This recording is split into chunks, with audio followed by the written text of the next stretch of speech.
Hey guys, this is Collin Moshman for CardRunners.com, and today we have a live 12 tabling session that we're going to play on PokerStars with 9-man SNGs from a buy-in of 350 up to the 15s.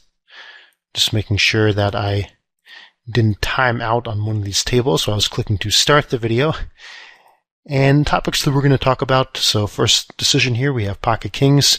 Going to have a clear stack off decision at this 350 turbo with a minimum Queens Ace King, depending on what we know about this opponent. And so he shows up with Pocket Sixes here. And definitely the knockouts ranges are going to widen quite a bit in the early game, particularly when it comes to all-ins. So buy-in is going to be useful, but ideally we're going to have more than that as well and have some actual stats on the player. So pocket nines I'm going to call here. We're not getting quite 20-1, but we are closing the action in a multi-way pot and bang, flop top set. Just move this table back up so we don't have to stay rigidly 2 rows like that to getting for example, 20-1 implied odds. The key thing here is that we know that we are going to, on average, get paid off enough when we do connect with our set. So, pocket nines here, I flatted the flop. I'm going to flat the turn as well. It's a good turn card for us. If he doesn't have us be at the flop, then we're probably good at the turn as well. And he fires one more time, unknown at the 350s, and a pretty close spot here. But I'm just going to go ahead and toss the hand here. And then meanwhile, pocket nines, we're going to bet. Now, we could just go ahead and shove, but the reason I'm going to bet a little bit smaller is give him every possible opportunity to make a mistake. So he's not going to have the odds to continue with his draw.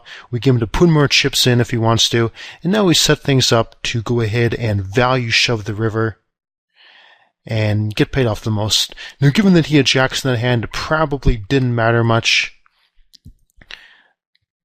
But in general, we don't always need to make our opponent completely incorrect to call. We want to maximize our EV for the hand, and often what that's going to be is going to be sizing up and saying, well, we need to get our 1 pot size bet in 2 betting rounds, so we don't have to do that in 1 giant turn bet. We can give him some opportunity to make a bad call on the turn and then put the rest of our stack in on the river to maximize value and our chances of getting paid off. So ace queen off, I'm going to raise here to 150. The 63-14 player is open limped under the gun.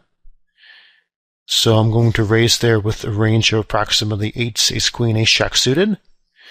And 9-5 suited on the upper right. That table just disappeared. But we bet for value and to protect our hand throughout. And we river 2 pair, went ahead and bet again for value. I'm going to go ahead and bet 100 on the upper right with our gut shot overcard and backdoor heart draw. So generally when we raise under the gun, we're going to c-bet very wide, as we can represent a pretty strong range in most flops.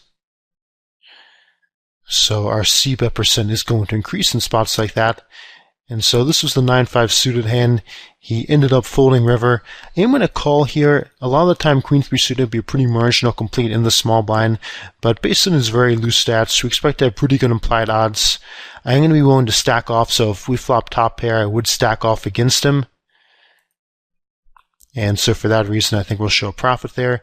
And I'm going to go ahead and 3-bet to 300, obviously play for stacks. My range there is going to be around jacks, ace king. And against an unknown, I'm going to be unbalanced. I'm only going to be 3-betting hands where I am willing to play for stacks against an unknown in a lower stakes game. And so here we bet just under half pot.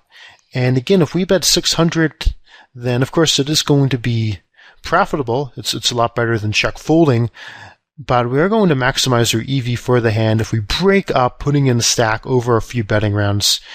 And so here, just go ahead. This is basically like a non-all-in, all-in when we bet 2/3 of our stack. We're giving him every possible opportunity to make a mistake. If he calls here, then we're going to shove any river, even a bad river like an ace. We'll just go ahead and shove for value rather than let him make that decision about whether or not to put in the last bet.